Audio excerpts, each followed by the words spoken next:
ক্রীড়া মন্ত্রণালয়ের উপদেষ্টা মহোদয় জনাব আসিফ সাহেব যিনি হয়েছেন, কোটা আন্দোলনের যে স্টুডেন্টরা আছে বা যে সমন্বয়কের ভেতরে একজন ক্রীড়া মন্ত্রণালয়ের উপদেষ্টা মহোদয় জনাব আসিফ সাহেব যিনি হয়েছেন, আপনি দেখবেন উনি কিন্তু খেলাধুলা নিয়ে এখন থেকে উনি কাজ করবেন, বাংলাদেশের সার্বিক খেলাধুলার বিষয়গুলো নিয়ে কাজ করবেন।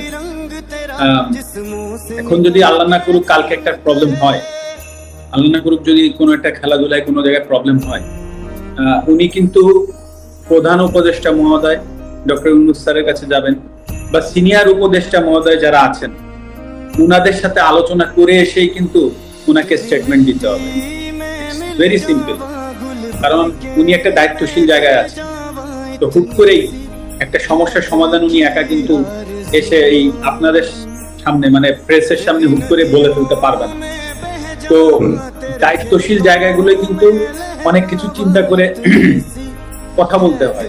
তো সেই জায়গা থেকে সেই জায়গাটায় কিন্তু আমি ছিলাম। হ্যাঁ, আপনি আমাকে খেলোয়াড় মাশরাফি বলছেন, আমি সেভাবে উত্তর দিচ্ছি, কিন্তু সেম টাইমে কিন্তু আমি একটা দায়িত্বশীল চেয়ারে বসেছিলাম। তো হুট করেই আমি কিন্তু ফ্রন্টে এসে একটা কথা বলে দিলাম, আর তাই নিয়ে একটা বিশাল আরো বড় কিছু হয়ে গেল। সেটার ট্যাকেল দেওয়ার ক্ষমতা আদৌ আমার আছে কিনা, বা বর্তমানে যারা কাজ করবেন তাদেরও কিন্তু এই জিনিসগুলো ভেবেচিন্তে কাজ করতে হবে। তো এটা কিন্তু ভেরি সিম্পল ব্যাপার। তো আমি যেটা বলতে চাচ্ছি যে হ্যাঁ, আমি ব্যর্থ হয়েছি, কিন্তু আসলে আমারও তো সীমাবদ্ধতা আছে বা ছিল, এটাও কিন্তু সত্য কথা।